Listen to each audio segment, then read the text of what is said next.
जगन्नाथ महतो कि क्या बुद्ध 40-42 वर्षों तक सतत बोलते रहे और सारा एशिया बुद्ध से प्रभावित हुआ, सारा एशिया आंदोलित हो उठा, सिर्फ भारत को छोड़कर। तो या तो कसूर बुद्ध का हो या कसूर भारत का हो, बुद्ध का तो कसूर हो नहीं सकता। हां, अगर कसूर इसको ही कहो तो बात और कि उन्होंने सत्य को जैसा था वैसा ही कह दिया, सीधा सीधा कह दिया, नग्न कह दिया। भारत के पांडित्य के वस्त्रों से न पहनाए, और मैं कहता हूं अच्छा किया कि न पहनाए। भारत ने माना या न माना, लेकिन बुद्ध ने अपनी ओर से चेष्टा में कोई कमी नहीं की। भारत को जगाने का जैसा अथक प्रयास बुद्ध ने किया, न उसके पहले किसी ने किया था, न उनके बाद किसी ने किया। और मैं तुमसे कहता हूं, सत्य के रास्ते पर असफल हो जाना असत्य के रास्ते पर सफल हो जाने से लाख दर्जा बेहतर। बुद्ध की असफलता में भी राम और कृष्ण की सफलता से कहीं ज्यादा मूल्य। बुद्ध एक ही तो बगावती पुरुष। भारत के जीवन में अगर कहीं कोई नमक है तो वो बुद्ध के कारण, थोड़ा कुछ स्वाद है तो बुद्ध के कारण, नहीं तो भारत बिल्कुल बेस्वाद होता। क्यों बुद्ध को नहीं सुना जा सका? कई कारण हैं। पहला कारण तो भारत के पंडित हैं, पुरोहित हैं। उनका जाल पुराना है, कोई 10,000 साल पुराना है। और बुद्ध जैसा व्यक्ति जब भी कहीं पैदा होगा तो पंडित और पुरोहित उसके विपरीत खड़े हो जाएंगे, क्योंकि उसकी चोट उनके पूरे धंधे को ही तोड़ने लगती। उसकी चोट में उनकी मूर्तियां गिरने लगती, उनके मंदिर भूमिसात होने लगते, उसकी चोट में उनके शास्त्र उखड़ने लगते, उसकी चोट में लोग जागने लगते और देखने लगते कि पंडित तो केवल दुकानदार है, व्यवसायी, शोषक। उसकी मौजूदगी में साफ दिखाई पड़ने लगता है कि पंडित तो केवल बासी बातें दोहरा रहा है, तोते की तरह दोहरा रहा है। क्योंकि बुद्ध की मौजूदगी में तुलना हो सकती। पंडित बुद्ध जैसे व्यक्ति को क्षमा नहीं कर सकते, असंभव है। उनके न्यस्त स्वार्थ इसके विपरीत है। और दुनिया में पंडितों और पुरोहितों का इतना बड़ा जाल और इतना लंबा जाल और कहीं नहीं। ये भारत का दुर्भाग्य है कि यहां सारा जाल इतना प्राचीन हो चुका है कि उसे तोड़ना मुश्किल होता है। वो हमारे रग रेशे में समा गया है। कोई वेद के खिलाफ कुछ कहे, बस न तुमने वेद देखा है, न तुमने वेद पढ़ा है, न वेद से तुम्हें कुछ लेना देना, लेकिन कोई वेद के खिलाफ कुछ कहे, बस झगड़ा खड़ा हुआ। तुम सुनने को राजी नहीं। भारत में आज भी लोग कहे चले जाते हैं कि वेद ईश्वरीय है, ईश्वर ने रचा है। बड़ी हैरानी की बात मालूम पड़ती।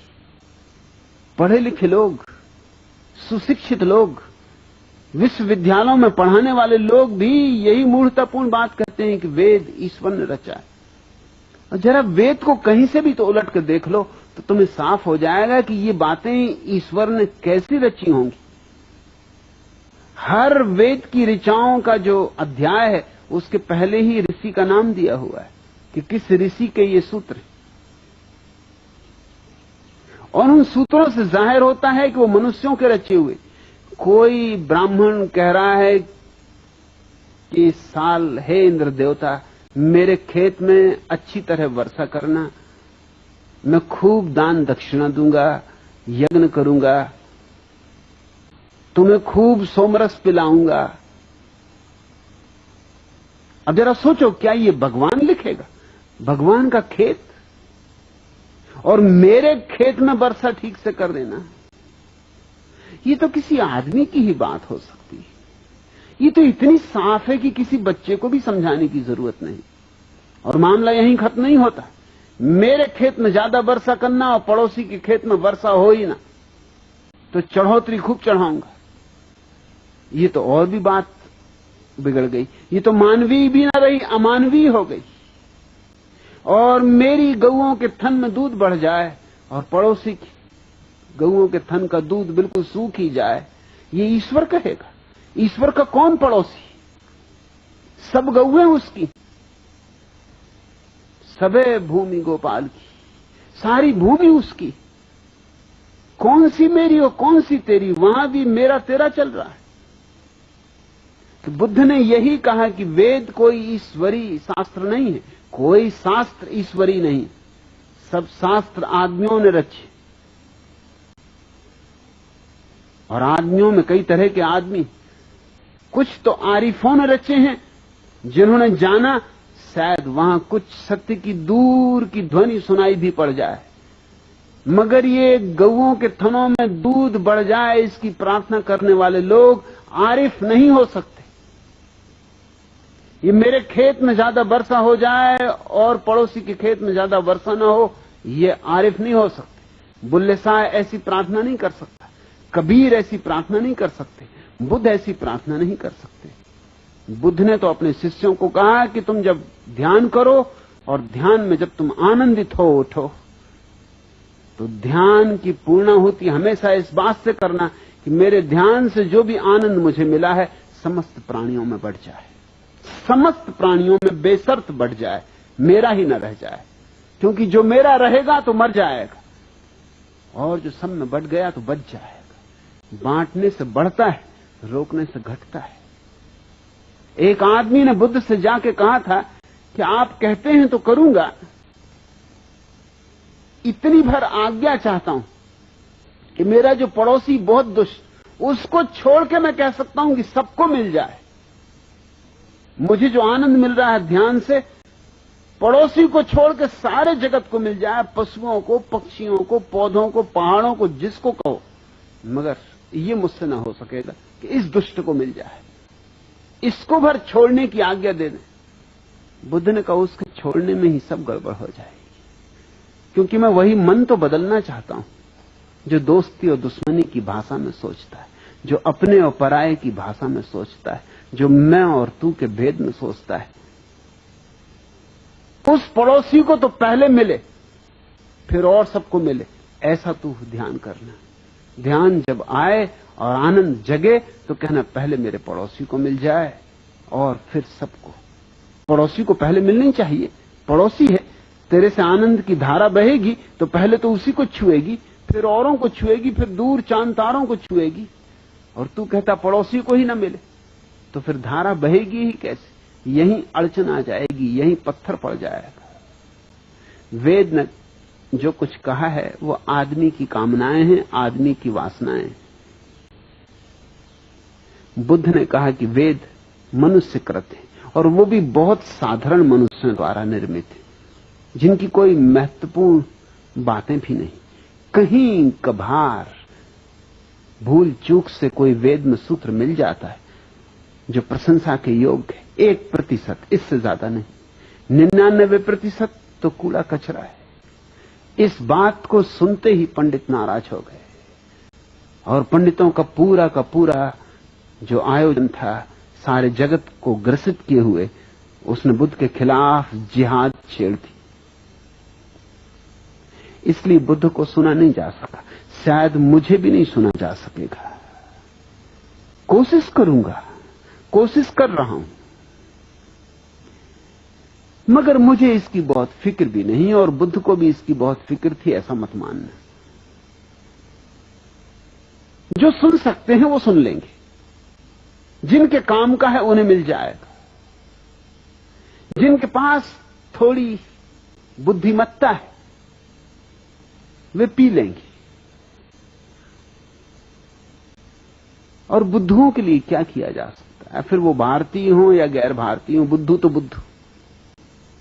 और इस देश में बुद्धुओं की लंबी परंपरा है, लंबी श्रृंखला है।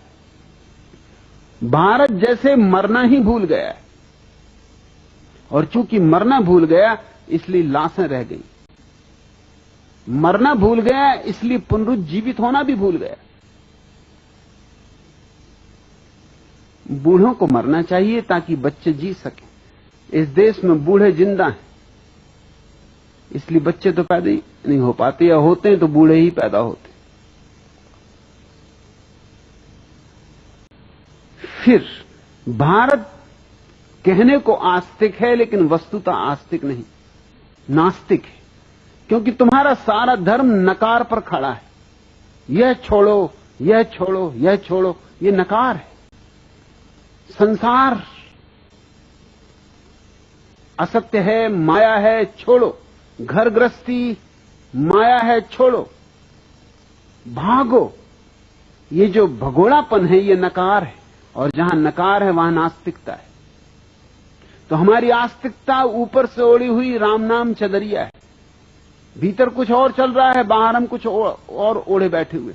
बुद्ध ने हमारी चदरिया छीन ली और कहा कि पहले अपनी असलियत देखो, क्योंकि असलियत में ही क्रांति हो सकती है। पहले अपने जीवन का सत्य समझो, तो ही तुम्हारे जीवन में क्रांति हो सकती है। और अगर उस सत्य को नहीं देखा तो तुम थोथे आस्तिक बने रहोगे, मगर गहरे में तो तुम नास्तिक ही रहोगे। असली आस्तिक होने के पहले व्यक्ति को नास्तिकता की अग्नि से गुजरना पड़ता है। जिसने नहीं कहना ही नहीं सीखा, वो हां क्या खाक कहेगा, उसकी हां में बल नहीं होगा, उसकी हां नपुंसक होगी। बुद्ध ने नास्तिकता से गुजरने का पाठ दिया, बजाय इसके कि भारत उनके पाठ को सीखता, भारत ने उन्हीं को नास्तिक करार दे दिया। मैं भी तुमसे यही कहता हूं कि पहले नास्तिकता की तलवार से काट डालो सारे अंधविश्वास, सब पाखंड, गिरा दो सब जंजीरें, तोड़ दो सब अंधकार। और जब नास्तिकता से तुम सब सफाई कर चुको तो फिर तुम बीज बो देना फूलों के। उनसे जो फूल खिलेंगे वे आस्तिकता के होंगे। जैसे कोई बगीचा बनाता है तो पहले पत्थर साफ करता है, जमीन गोड़ता है, जड़ें निकालता है, घास पात उखाड़ता है, ये नास्तिकता का काम। और फिर बीज बोता है, फिर फूल आते हैं, वसंत आता है। अगर आप चाहते हैं गरीब हर वंचित इंसान की आवाज आप तक पहुंचे तो हमारे चैनल को सब्सक्राइब करें और बेल आइकन का बटन दबाना ना भूलें। देखते रहिए बहुजन हलचल न्यूज।